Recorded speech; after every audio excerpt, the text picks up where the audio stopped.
Welcome to speedearning.com stockforexcourse.com।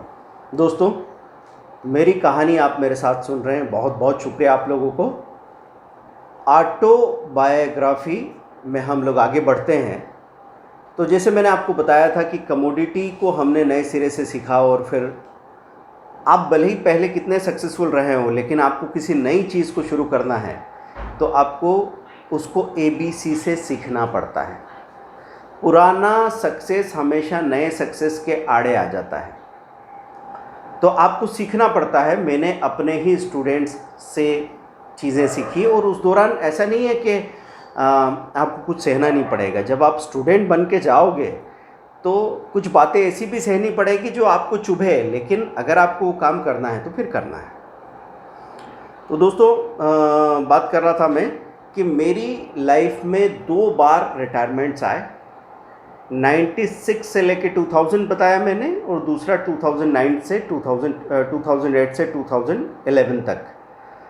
तो वो ऐसा टाइम था जब मैंने अपने ही जीवन में बहुत कुछ नया सीखा, और फिर उस चीज़ ने आगे मुझे बहुत सारा फ़ायदा पहुंचाया। तो आप भी कभी ठहराव से मत डरिए, क्योंकि मैं अभी ऐसे देखता हूँ कि लोग भाग रहे हैं। बिल्कुल सब लोगों को इस बात का डर है कि कहीं हम पीछे न रह जाएं। एक पेरेंट को अगर मैं कभी देखूं तो बच्चों का 1 साल बिगड़ जाएगा ये सोच के वो बहुत हल्ला गुल्ला मचा देते हैं। लेकिन दोस्तों, अगर ठहर के आपने कुछ सोचा नहीं, कुछ सीखा नहीं, तो हो सकता है पूरी ज़िंदगी बर्बाद हो जाएगी। तो ठहरने में कोई घबराहट की ज़रूरत नहीं है, और भागने में हमेशा कुछ मिल जाएगा ये ज़रूरी नहीं है। जल्दी का काम शैतान का काम। तो ट्रेडिंग में हम धीरे धीरे क्या सीखते गए कि एक वक्त ऐसा आया कि स्टॉक मार्केट जैसे सीन से गायब ही हो गया था, और कमोडिटी ही पूरी तरह छा गई थी। तो शुरुआत के हमारे जो भी वीडियो आप देखते थे यूट्यूब चैनल पे, हमने जो वीडियो डाले वो कमोडिटीज़ के बारे में थे। कमोडिटी ट्रूली ग्लोबल होती है, क्योंकि पूरी दुनिया में अगर गोल्ड, सिल्वर, कॉपर, निकल, लीड, जिंक, क्रूड, एनजी किसी डायरेक्शन में चल रहे हैं, तो इंडिया में भी वही डायरेक्शन होंगी, उसके चांसेस हैं। इसमें कुछ ग्लोबल, कुछ लोकल फैक्टर्स होते हैं, पर एग्री कमोडिटीज़ में अगर आप काम नहीं करते तो उतना ज़्यादा आपको परेशानी नहीं होगी।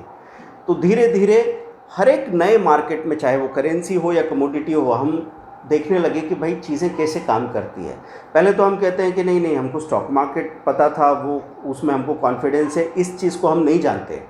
लेकिन भाई जानने लग जाओगे, अगर किसी भी चीज़ को लगातार देखते हो तो आपको धीरे धीरे मालूम पड़ने लग जाता है कि किस किस टाइम सबसे ज़्यादा वॉल्यूम आता है, कितना स्टॉप लॉस आपको लेना होता है, कौन कौन से लॉट्स में आपको काम करने होते हैं, और फिर आप कैपिटल का एक परसेंटेज मेंटेन करने लग जाते हैं। और ऐसा लगा था मुझे एक बार के लिए कि स्टॉक मार्केट तो अब किस्सा ही ख़त्म हो गया, शायद दोबारा कभी नहीं आएगा। मतलब हो सकता है कि दोबारा मैं उसमें इन्वॉल्व नहीं हूँ, क्योंकि आप बहुत समय से अगर मार्केट में भी है, लेकिन कभी कभी ये हालत हो जाती है इंतज़ार करते करते कि पूरी दुनिया में उसके बारे में जो बातचीत होना है वो इतनी कम हो जाती है कि माहौल ख़त्म हो जाता है। तो 2012-13 में फिर से चीज़ों की हलचल शुरू हो गई थी, और म्यूचुअल फंड में एक बार मैंने नए सिरे से थोड़ा बहुत इन्वेस्टमेंट करना शुरू किया। फिर थोड़े बहुत इन्वेस्टमेंट या IPO की हलचल होने लगी, इनिशियल पब्लिक ऑफ़र की। तो फिर म्यूचुअल फंड के पोर्टफोलियो देखते देखते, जब आपको ये जल्दी नहीं है कि कल ही पैसा लगाना है, कल ही शेयर खरीदना है, तो फिर आप ऐसे काम करने लग जाते हैं कि अच्छे अच्छे शेयर कौन से उनकी लिस्ट बना रहे हो, पर पीछे अगर मोमेंटम नहीं है, बड़ा बड़ा मूवमेंट नहीं आ रहा, तो फिर आपको कॉन्फिडेंस नहीं आता। तो आप ये सोचते रहते हो कि अगर इसको ख़रीद लेते हैं तो शायद बहुत अच्छा सीन बने, लेकिन आप नहीं खरीदते हो। धीरे धीरे साल 2 साल बाद आपको दिखने लगता है कि अगर वहाँ पैसा लगा दिया होता तो 2 गुना 3 गुना पैसा हो गया होता है, 200% 300% का रिटर्न मिल गया होता। तो दोस्तों, एक इन्वेस्टर का जो लेसन है ना, इन्वेस्टर की जो समझ है, उसको समय लगता है, तो वो समय की ज़रूरत पड़ती है। जब भी आपका खाली समय हो तो आपको एक ही सवाल अपने आप से पूछना होगा कि आप कंस्ट्रक्टिव काम कर रहे हो कि डिस्ट्रक्टिव काम कर रहे हो। कंस्ट्रक्टिव मीन्स आप अगर कल से आज कुछ नया सीख रहे हो, कल से आपकी ज़िंदगी एक कदम आगे बढ़ रही है। सारी प्रॉब्लम ख़त्म मत करो, कोई एक प्रॉब्लम पे काम कर लो। तो पहले मैंने बताया कि मेरी लाइफ की जो जो भी मेन प्रॉब्लम मुझे दिख रही थी, और वो आपको ढूंढनी पड़ती है ठंडे दिमाग से। पहले तो आप रिएक्शन में चले जाते हो, पहले तो आप निराशा की बातें करते हो, पहले आप ये कहते हो कि नहीं नहीं नहीं बकवास है, सब कोई मतलब ही नहीं है, जो था वो सब ख़त्म हो गया और दोबारा वो कभी नहीं आएगा, इस तरह की बात हो जाती है। लेकिन हमेशा आपको जंप्स बड़े इमोशनल कारणों से मिलते हैं। मैं आपको ये कहूँगा ये बात कि अपनी इमोशंस को अंडर एस्टिमेट मत कीजिए। आजकल हम गंभीरता किसको कहते हैं कि एक आदमी जो अपने पुराने तजुर्बों से डर जाए, पुरानी गलतियों से डर जाए और नई गलतियां करना भी बंद कर दे, और वो लोगों के सामने कुछ बोलने में डरने लगे, कुछ करने में डरने लगे, उसको लगेगा कि भाई नहीं, अब इस उम्र में अगर मैं कुछ करूँगा तो बाकी लोग क्या समझेंगे, वो सब भूल जाओ। जब आप स्पिरिचुअल जर्नी पे जाते हो, जैसे मैं मेडिटेशन में गया, तो मेडिटेशन ने क्या किया, एक तरीके से मेरे सिस्टम को रिसेट कर दिया। तो रिसेट करने की वजह से मुझे फिर समझ में आने लगा कि मेरी लाइफ में इंपॉर्टेंट क्या है। हेल्थ इंपॉर्टेंट है, तो मैंने हेल्थ को फोकस किया। हेल्थ को जब फोकस किया ना, तो एनर्जी का लेवल इतना बढ़ गया कि मैं डिसीज़न ले पाया। उस एनर्जी के साथ काम किया इमोशंस ने। मैंने अपनी लाइफ के जितने भी बड़े बड़े डिसीजंस लिए जिन्होंने लाइफ को चेंज किया, वो इमोशनल डिसीजंस थे। मतलब जो एक शेर है मेरा, आपने पहले भी सुना होगा, लूट लो मुझको मैं हाजिर हूँ दुनिया वालों, जैसा भी हूँ मैं जाहिर हूँ दुनिया वालों। तो लोग बहुत सारी चीज़ें अपने सीक्रेट चैम्बर में छुपा के रखते हैं, फ़ायदा कुछ नहीं है। अगर कोई इंसान ये बताने की कोशिश कर रहा है, ये समझाने की कोशिश कर रहा है कि मैं बेवकूफ़ नहीं हूँ, चूतिया नहीं हूँ, तो ये समझाने में पता लग सकता है लोगों को कि हाँ आप हो। तो इसलिए लाइफ में, जैसे मैं अपनी बात करूँ, इवोल्यूशन धीरे धीरे धीरे धीरे अपना रूप लेता है। तो मैं एक छोटे से, पहले एक शहर में था, एक मीडियम लेवल के शहर में, वहाँ से फिर मैं एक गांव में, एक टाउन में चला गया, और ऐसा लगने लगा कि अब शायद मैं कभी मुख्य धारा में शामिल नहीं होऊंगा। वैसे अब मैं आपसे ये कहता हूँ कि आज के दौर में आपको मुख्य धारा में शामिल होने के लिए, आप किसी छोटे गांव में हो जहां 2000-5000 की आबादी हो, या फिर आप एक मेट्रो सिटी में हो जहां पे 5 करोड़ की आबादी हो, इससे फ़र्क नहीं पड़ता। इन्फॉर्मेशन आपके पास पहुंच रही है, आप पूरी दुनिया तक पहुंच सकते हो। बस आपको अपनी सोच बदलने की ज़रूरत है, क्योंकि सबसे ज़्यादा प्रॉब्लम कब आती है, हमको अपने ऊपर यकीन करने में टाइम लग जाता है। तो वहाँ मुझे ऐसा लगता था कि भाई अब ख़त्म है, अब मैं कहीं नहीं पहुँच पाऊँगा। और फिर वापस मैं एक शहर में आया, वहाँ अपना स्ट्रगल शुरू किया। तो शुरू में जब आप अपना स्ट्रगल शुरू करते हैं ना, तो जहाँ से आप आ रहे हो, जहाँ आपका पेनेट्रेशन इजी है, आप बार बार उसी तरफ भागते हो, बार बार उधर ही जाते हो। तो मैंने बीच में एक मैगज़ीन पब्लिश की, या मैंने अपनी किताब पब्लिश की। तो बड़ी बड़ी सिटीज़ में जाके और उनको फेस करना मेरे लिए थोड़ा चैलेंजिंग हो सकता था उस वक्त, ख़ास तौर पे जबकि आपको कॉन्फिडेंस कम हो। तो मैं अपने आसपास के जो टाउन्स थे जहाँ पे मैं रहता था, या मेरे फादर कहीं पे जॉब में थे, या मेरे ब्रदर इन लॉ, मेरे जीजू कहीं पे थे, तो मैं बार बार उन शहरों में चला जाता था और वहाँ छोटे छोटे स्कूल कॉलेजेस में और लोगों के ग्रुप्स में अपनी चीज़ें बताने की कोशिश करता था। लेकिन प्रॉब्लम क्या थी, लेवल गैप की। जो चीज़ें मैं बना रहा था, जो चीज़ें मैं सोच रहा था, जो मैं करना चाह रहा था, और वहाँ जो लोग खड़े थे उनके बीच में इतना लेवल गैप था कि मेरा फेल होना बहुत स्वाभाविक हो गया। लोग तारीफ़ करते थे, बट वो पे करने के लिए राज़ी नहीं थे। तो कोई भी चीज़ अगर प्रोफेशनली नहीं करो आप, तो फिर आपको फ़ायदा नहीं मिलता। खैर, मैं ये बात अभी आपको इसलिए बताने की कोशिश कर रहा हूँ कि जैसे मैं ट्रेडर के तौर पे बात करूँ, तो क्या क्या चीज़ें हैं जिसने मुझे समझाया। एक तो आप अपनी हेल्थ पे काम करो इस तरीके से कि आपकी बॉडी बिल्कुल हल्की फुल्की रहे। आप अपनी हेल्थ को इग्नोर करके लाइफ के किसी भी फील्ड में लंबे समय तक सक्सेसफुल नहीं रह सकते। चलो, आपको किसी वक्त एक अच्छी रैली मिल गई, कोई सपोर्ट मिल गया बाहर के हालात का, तो आप वहाँ पहुँच तो जाओगे, पर वहाँ टिक नहीं पाओगे। तो आपको अपनी हेल्थ पे काम करना पड़ेगा। और जब आपकी एनर्जी बहुत पॉजिटिव हो जाएगी, तो उसके बाद आप बड़ी बड़ी छलांगें लगा सकते हैं, और उन छलांगों में आपको मदद करेंगे आपके इमोशंस। तो इमोशंस में अगर मैं बात करूं कि मैंने अपना जब जॉब छोड़ा पहली बार, तो वो एक इमोशनल रीज़न था।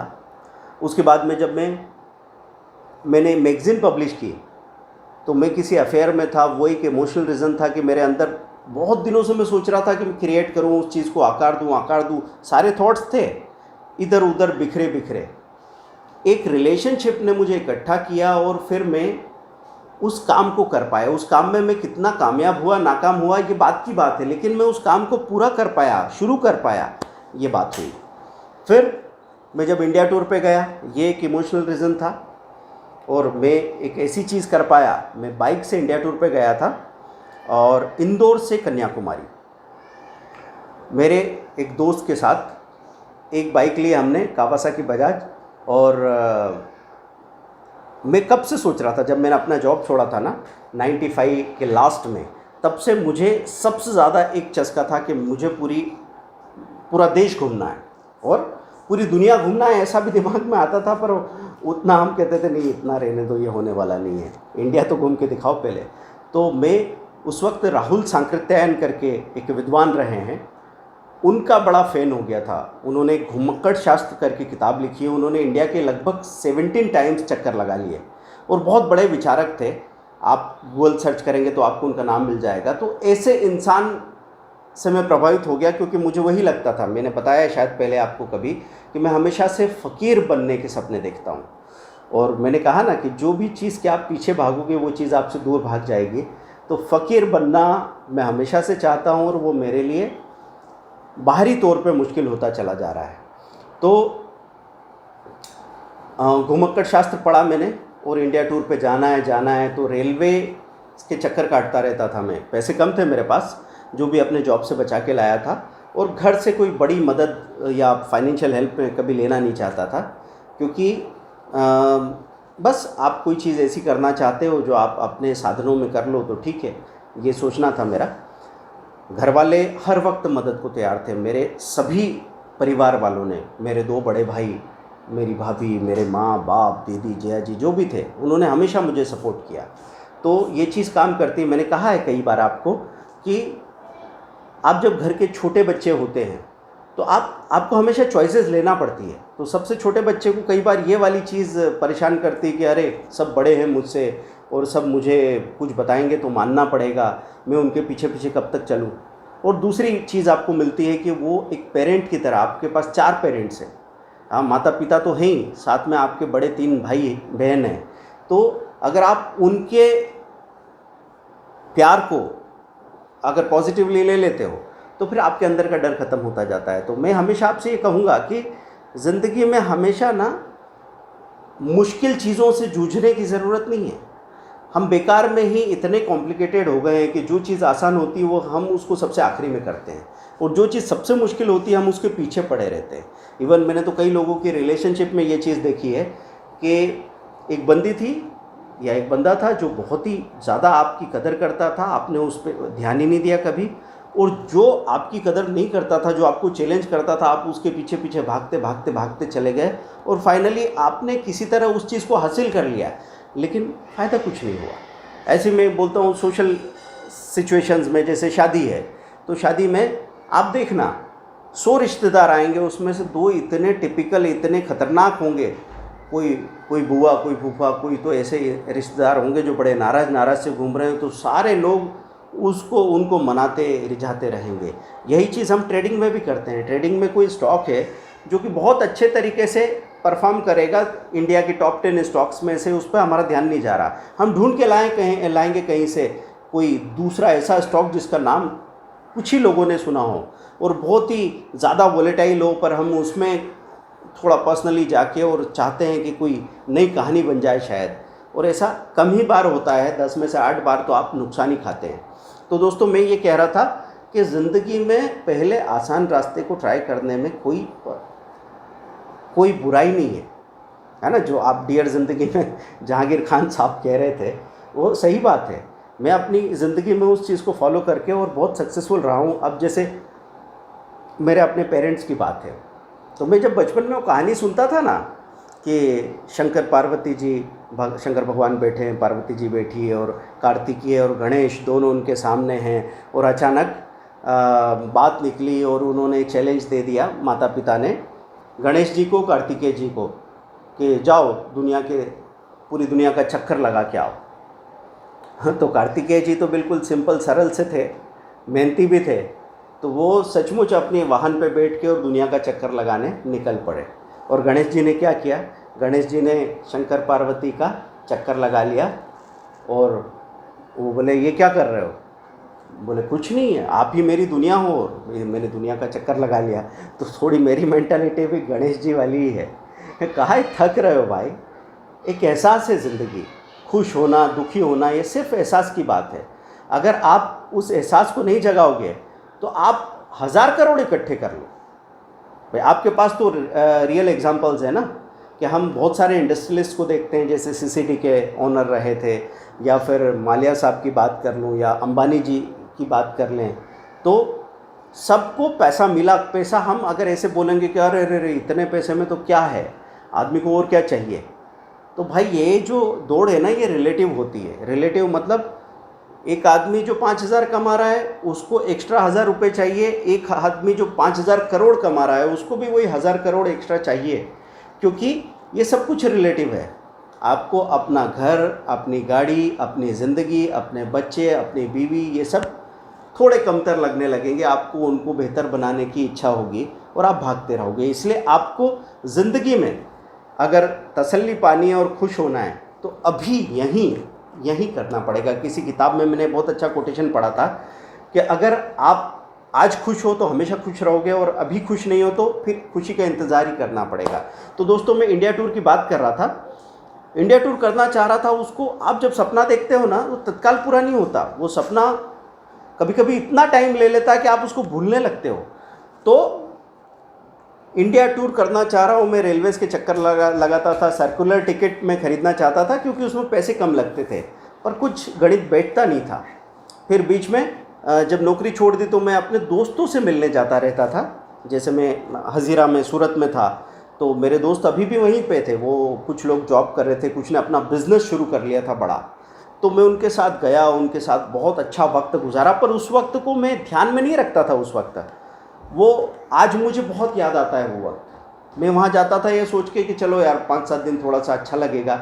अब अच्छा लगेगा ये भी मैं अपने आप से क्लियर नहीं बोलता था। तो वहाँ पे जाके मैं मस्ती कर रहा हूँ और अंदर ही अंदर सोच रहा हूँ कि ज़िंदगी में कुछ करना है, कुछ बड़ा करेंगे, उखाड़ेंगे कुछ, और ये सब चलता रहता था। और वहाँ जो दोस्तों के साथ खुशी थी वो मुझे अच्छी नहीं लग रही। वो मतलब अच्छी लग रही है पर मैं उसको मान नहीं रहा हूँ। और हर 6 महीने में गया मैं वहाँ पे। तो बीच में ऐसा भी मौका आया कि मैं पहुँचा सूरत, ट्रांसपोर्ट का बिज़नेस था। तो मैं अपना बैग लेके पहुँचा हूँ और मेरा दोस्त उतर रहा है, बोले कि यार एक भाड़ा है सूरत से विशाखापट्टनम, ट्रेलर में जा रही है कॉइल, हॉट रोल्ड कॉइल थी। तो बोले इसको लेके जाना चल रहा है क्या? तो अपन तो बिंदास बिल्कुल तैयार खड़े रहते थे। मैंने कहा 2 मिनट आता हूँ मैं वॉशरूम यूज़ करके। नीचे आया और ट्रेलर में बैठ गए। तो सूरत से विशाखापट्टनम 1600 किलोमीटर की यात्रा मैंने की और उसमें हमको कम से कम 15 से 20 दिन लगे। अब वो ऐसा अनुभव मुझे लगता है कि अब मैं लाखों रुपए खर्च करके भी उस अनुभव को दोहरा नहीं सकता, क्योंकि आपको लाइफ जब सरप्राइज़ करती है, आपको कुछ ऐसी चीज़ें मिलती है जो आपने पहले कभी देखी नहीं, तब आपको अलग तरीके से मज़ा आता है। तो दोस्तों हम वो सूरत से विशाखापट्टनम की ट्रिप में जब जा रहे थे तो वो ट्रेलर के केबिन में बैठे अपने दोस्त के साथ, और बीच में मैंने देखा कि कैसा आरटीओ वाले कैसे ट्रीट करते हैं गाड़ी के ओनर्स को, ट्रांसपोर्ट की पूरी दुनिया कैसी चलती है, किस लेवल का करप्शन है और क्या क्या चैलेंजेस आते हैं। तो हम एक बार का भाड़ा लेके गए, फिर वो ख़त्म हो गया, फिर कहीं से पैसा हवाला कराया, फिर आगे की ट्रिप चालू हुई। जैसे भी उन्होंने ऐसे एस्टिमेट किया था कि भाई ये वाला ट्रिप शायद 10 से 15 हज़ार की कॉस्ट में हो जाएगा, तो उसको पूरा होते होते 30 to 35,000 लग चुके थे। और हमने आंध्रा के बॉर्डर पे कहीं 26 जनवरी मना रहे हैं और वहाँ सरकारी लड्डू खा रहे थे। फिर आगे बढ़े और वो अलग ही तरह का अनुभव था। आखिरी तक पहुँचते पहुँचते ये स्थिति बन गई कि जो गाड़ी के मालिक थे, मतलब मेरा दोस्त और हम लोग, हमारे पास पैसा ख़त्म हो गया और पैसा और खाना अब थोड़ा बहुत जो बचाया वो ड्राइवर के पास बचाया। तो ड्राइवर हमको खाना बना के खिला रहा था और हम वहाँ 10-15 दिन तक विशाखापट्टनम में इसलिए स्टक रहे कि पैसा नहीं था। अब मैं बार बार आपको मिराकल्स की बात करता रहता हूँ ना, क्यों करता रहता हूँ? क्योंकि मैं आपको ये यकीन दिलाना चाह रहा हूँ कि अगर आपकी चाहत सच्ची है तो वो पूरी होगी। लेकिन हम क्या करते हैं कि नहीं ऐसे थोड़ी होता, मजाक थोड़ी है, ज़िंदगी है, बड़ी सीरियस चीज़ है। इतना सीरियस क्यों लेते हो अपने आप को, इतना सीरियस क्यों लेते हो ज़िंदगी को? तो वहाँ पे मेरा दोस्त कह रहा है कि यार विशाखापट्टनम में, वो थोड़ा भगत टाइप का आदमी था, वो बोलता पूरी जाने की इच्छा हो रही, पूरी यहाँ से 400 किलोमीटर है यार, पैसे हमारे पास थे ही नहीं। मैंने कहा कि यार अब देखो, तो बोले चलो वो बुलाएगा तो जाएंगे। हम रात को सो रहे हैं गाड़ी में, मतलब अपने ट्रेलर में सो रहे हैं, उनके हाथ का लिट्टी चोखा खा के, और सो रहे हैं वहाँ पे। अब स्थिति क्या बनी कि रात को अचानक से ट्रेलर पीछे से कुछ टकराने की आवाज़ आई। हम एकदम वहाँ पे घबरा के बाहर आए, क्या हुआ? तो देखा कोई सरदार जी कह रहे थे कि अरे रे रे रे रे, अरे सॉरी सॉरी सॉरी, थोड़ा सा टच हो गया। नहीं नहीं नहीं, कोई प्रॉब्लम नहीं, अरे अरे कुछ नहीं हुआ, कुछ नहीं हुआ। बोलो ये छोटा मोटा कुछ नुकसान है, आप बताओ कितना, मैं दे दूंगा आपको। तो जैसे ही उसने बोला कि मैं नुकसान की भरपाई कर दूंगा, मैंने दोस्त को कोने में लिया। मैंने कहा कितना लगेगा भाई पूरी जाने का? उसने कहा कि 1,500-2 हज़ार लगेगा। मैंने कहा 2,000 रुपये चाहिए। 2,000 रुपये की भरपाई कर दो। बोले 2,000 ज़्यादा होते हैं। बोले एक काम करो, ये 1,500 अभी रख लो और मैं बाकी देख लूँगा। मैंने कहा चलो भाई। अगले दिन हमने ट्रेवल्स की बस पकड़ी, विशाखापट्टनम से हम पूरी पहुंच गए, बीच पे ठहरे हुए हैं। तो ऐसे चीज़ें काम करती है। आप अगर चाहते हो तो चीज़ें हो जाती है। ऐसे बाइक का टूर की मैं बात करता हूँ, क्योंकि अभी यंग जनरेशन चाहती तो बहुत कुछ है, लेकिन हर चीज़ के उनके बहुत ज़्यादा प्री रिक्विजिट्स हैं कि ये होगा तो इतना पैसा होगा तो ये चीज़ हो पाएगी। ट्रैकिंग करना है तो 15,000 फ़ी है, उसके बाद 30,000 का सामान लेंगे, 45-50,000 होंगे तो आप ट्रैक कर पाएंगे। अरे गांव में जब हम अपनी फैमिली के साथ खेत पे जाके और कुछ बनाने के लिए या किसी मंदिर के दर्शन करने के लिए जा रहे हैं, या किसी पहाड़ी के चोटी पे चढ़ रहे थे, तो वो ट्रैक ही तो था। पर पहले हर चीज़ के लिए इतने साजो सामान की ज़रूरत नहीं पड़ती थी कि आपकी ज़िंदगी रुक जाए। दोस्तों लग्ज़री मिल जाए ना आसानी से तो कर लेना, लेकिन लग्ज़री के पीछे अपनी यात्रा को मत रोकिए। तो वो विशाखापट्टनम का वो टूर हमने कर लिया बड़े आराम से। उसके काफ़ी समय के बाद 95 से 2000 आ गया। 2000 आने के बाद मैं बाइक से टूर कर पाया। मेरा दोस्त आया और उसने कहा कि भाई चलना है क्या? वो शादीशुदा था, तो उसने कहा कि बाइक से चलेंगे। अब मुझे बाइक चलाना ही नहीं आती थी, 25 साल का हो गया था, मुझे बाइक चलाना नहीं आती थी। अभी भी कार ड्राइविंग में मैं उतना ही कमज़ोर हूँ। मतलब आप ये मत समझिए कि आपको सक्सेसफुल होने के लिए दुनिया की हर चीज़ में माहिर होना चाहिए। आप अपनी जो चीज़ है, अपनी खासियत है, उस पर सबसे ज़्यादा समय लगाओ। बाकी चीज़ें भी नहीं आना ये कोई बहुत अच्छी बात नहीं है, लेकिन उससे आपकी ज़िंदगी की यात्रा रुक जाएगी, ये मत सोचिए। तो बाइक मुझे चलाना नहीं आती थी और बाइक से टूर किया 6,000 किलोमीटर का। हमने क्या किया उसके लिए कि youth hostel association of India, जिसका मेरी लाइफ में बड़ा रोल मानता हूँ मैं, और इस पर एक वीडियो भी हमने बनाया है कि फैमिली कैंपिंग करने के लिए या ट्रैकिंग करने के लिए या साइकिल ट्रैक्स के लिए no profit no loss basis पे आपको कम से कम कॉस्ट में ऐसे इंडिया या दुनिया घूमने को मिल सकती है कि आपको कभी पैसों की कमी की वजह से उसमें रुकना नहीं पड़ेगा। मेरे हिसाब से हर एक स्कूल कॉलेज में उसके बारे में बताया जाने चाहिए था, क्योंकि ह्यूमन रिसोर्स डिपार्टमेंट के सपोर्ट से वो ऑर्गेनाइजेशन चलता है। और चाणक्यपुरी दिल्ली में हेड ऑफिस है, YHAI करके आप सर्च कर सकते हैं। आप हमारा पैरेलल स्कूल ऑफ लाइफ करके चैनल भी ज़रूर सब्सक्राइब कर दीजिए, क्योंकि वहाँ पे मैंने एक ख़ास किताब भी लिखी है, कैसे हो बिंदास ज़िंदगी। एक वीडियो सीरीज़ है, एक ऑडियो सीरीज़ है, जिससे आप अपनी लाइफ को पूरा बदल सकते हैं। मेरी लाइफ का काफ़ी निचोड़ उसमें है, मतलब मेरी कहानी नहीं, उस कहानी से निकला हुआ सार कि एक अच्छी ज़िंदगी कैसे बन सकती है, एक बिंदास ज़िंदगी कैसे बन सकती है। तो दोस्तों हम बाइक से निकले और 20 दिनों में हमने 6,000 किलोमीटर तय किया। हम सुबह निकल जाते थे 5-6 बजे के आसपास और 2-3 घंटे ट्रैवल करते थे। तो 100-150 किलोमीटर ट्रैवल करने के बाद 10 बजे के आसपास जैसी धूप होने लगती थी, हम किसी ढाबे वाबे पे रुक गए। वहाँ पे किसी से मिलना था, मिल लिया, आसपास का कोई डेस्टिनेशन देखना था, खाना वाना खा के खाट पे लेट गए घंटे 1.5 घंटे के लिए। 3-4 बजे से वापस चलना शुरू करते थे दोपहर में, तो 6 बजे तक, अंधेरा होने के बाद नहीं चल रहे। और जब हम निकलने वाले थे, तो जब हमारा ट्रिप निकलने वाला है, हम 3-4 पार्टनर एक ही रूम में रहते थे। हम किसी रिक्शा वाले के किराएदार थे, पैसे की कमी थी तो रिक्शा वाले के किराएदार थे। और वहाँ पे हमारे जो लैपटॉप पे बार बार दिल चाहता है चलती रहती थी। तो दिल चाहता है देख के तो रोड ट्रिप के और जलवे बन जाता है आदमी के दिमाग में, बड़ा जोश आ जाता था और दिल चाहता है देख के निकले। और कॉस्ट सेविंग के लिए और हेल्थ के लिए बार बार आदमी के मन में आता है ना। तो हमने कहा देखो भाई, इसमें अपने को टोटल अपने पास कितने पैसे हैं? बोले 5,000 मेरे पास है और 3,000 मेरे पास है, 8,000 9,000 रुपये हैं, पैसा बचाना पड़ेगा। तो आज से सुट्टा बंद, नहीं पियेंगे भैया सिगरेट, आज से बंद। और हम चल निकले। पहले ही दिन जब वो गाड़ी का बड़ा नॉलेज था मेरे दोस्त को, दोस्त का नाम हेमंत गुप्ता है। तो हम गए 300 किलोमीटर दूर और अचानक से हम एक गैरेज पे पहुंच गए और वहाँ कुछ तो प्रॉब्लम आ रही थी गाड़ी में, आवाज़ से ही पहचान लेता है वो। तो अब सीन कैसे बना कि वहाँ पे दोपहर में 2-2:30 बजे के आसपास वहाँ आपकी बाइक रिपेयर हो रही है और पास में एक पान की दुकान है और एक तरफ मेरा दोस्त खड़ा है, एक तरफ मैं खड़ा हूँ। और अब वेटिंग टाइम आया है, अभी कल परसों में ही आपने अपने शौक छोड़े हैं और कल ही कस्में खाई है। अब वो मुझे देखता है, मैं उसको देखता हूँ, वो मुझे देखता है, मैं उसको देखता हूँ। धीरे से वो पान की दुकान के पास पहुँच गया, मैं भी पान की दुकान के पास पहुँच गया। उसने एक पैकेट लिया, जलाई, मैंने कहा ओके और फिर सिलसिला शुरू हो गया। तो छोटी छोटी बातें क्यों करता रहता हूँ मैं इन चीज़ों के बारे में बात? मैं इसलिए बात करना चाहता हूँ कि हमारे यहाँ पे एजुकेशन का मतलब कई बार ये हो जाता है कि हम वो जो शेलो मोरल्स होते हैं उनके बारे में बात करते रहते हैं कि भाई नाखून काट लिया आपने, दांत साफ़ है, बाल छोटे होने चाहिए, यूनिफॉर्म पहन रखी है कि नहीं, नहा के आए हो। ये चीज़ें ठीक है, अच्छी है, कोई बुराई नहीं है, लेकिन असली बात क्या थी?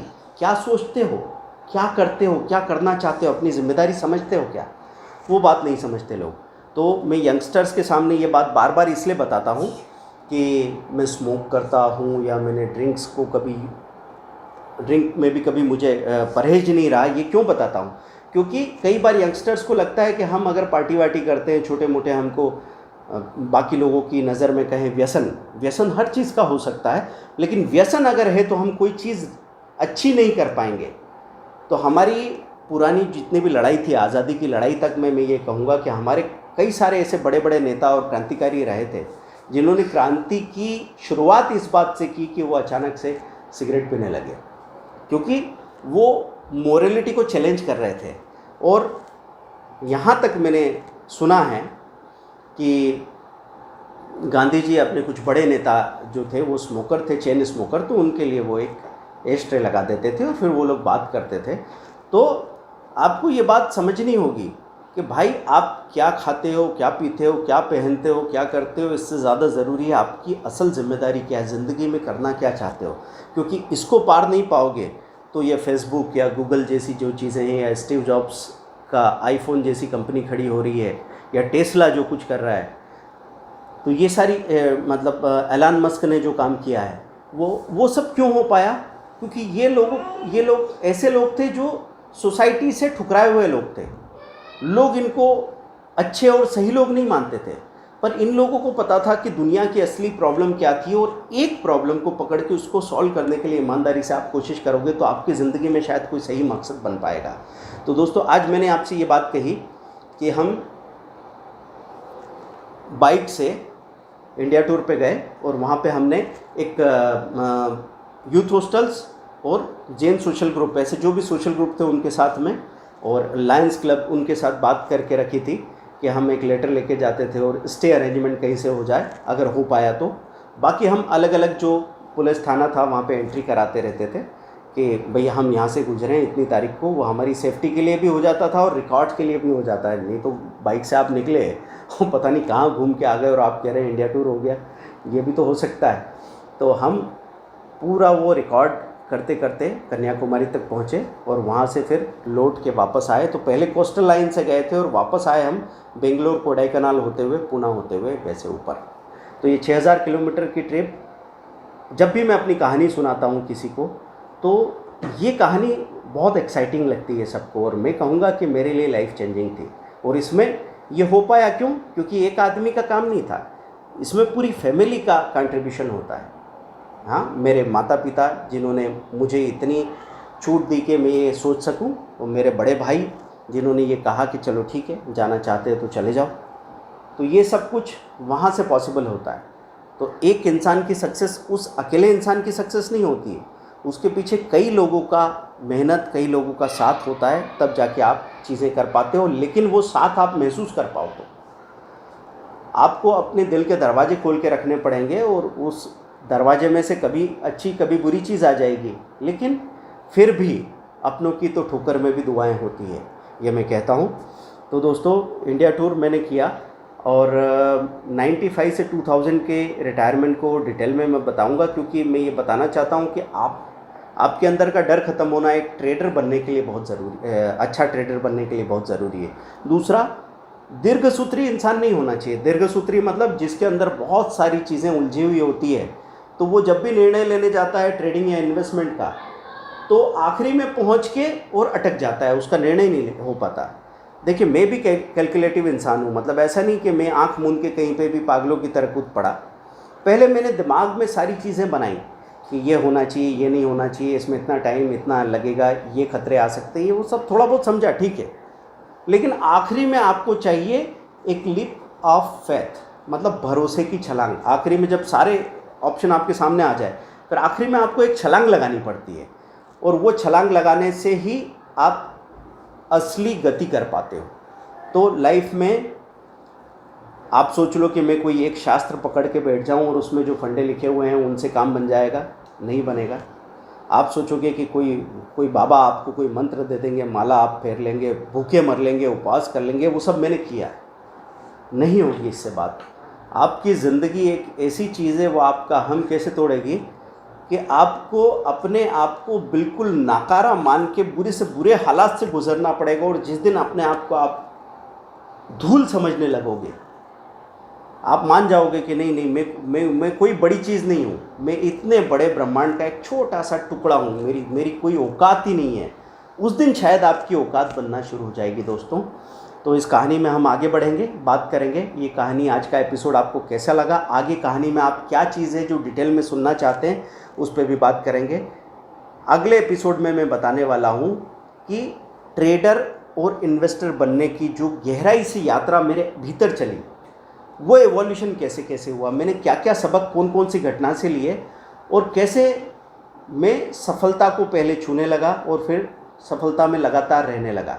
मतलब कैसे मुझे ये लगने लगा कि यार किस्मत मेरी ख़राब है, वो किस्मत हमेशा अच्छी क्यों हो गई। क्या चीज़ें कर लेने से आपको हर दिन बाज़ार आपका साथ देने लगता है, हर दिन आपको पैसा मिलने लगता है, आपको नुकसान कम होने लगते हैं, आप फंसने नहीं लगते बाज़ार में, जबकि वो उतार चढ़ाव पहले से भी बड़े बड़े आ रहे हों, पहले से भी बुरे हालात आसपास के हों, कोविड-19 जैसी बात भी हो जाए, या फिर यूएस का रिसेशन, 9/11 जैसी बातें भी हो जाए, तो भी आपको प्रॉब्लम नहीं आती। कब नहीं आती? जब आप सारा उत्तरदायित्व अपने कंधे पे ले लेते हो। भाई पता नहीं, फॉर्चुनेटली 12 जनवरी मेरा डेट ऑफ बर्थ है और वही विवेकानंद जयंती है, तो मैंने अपने आप को खुश करने के लिए अंदर ये मैसेज दे दिया कि यार भैया मैं तो विवेकानंद जी के जन्मदिन पे पैदा हुआ, तो मैं भी छोटा मोटा विवेकानंद हूँ। लेकिन उस दिन और बहुत सारे लोग पैदा हुए होंगे, पर बाकी को हम देखना नहीं चाहते। खैर ये मजाक की बात है। तो मुझे ये इसलिए याद आए विवेकानंद जी, क्योंकि उन्होंने कहा था कि सारा उत्तरदायित्व अपने कंधे पे ले लो।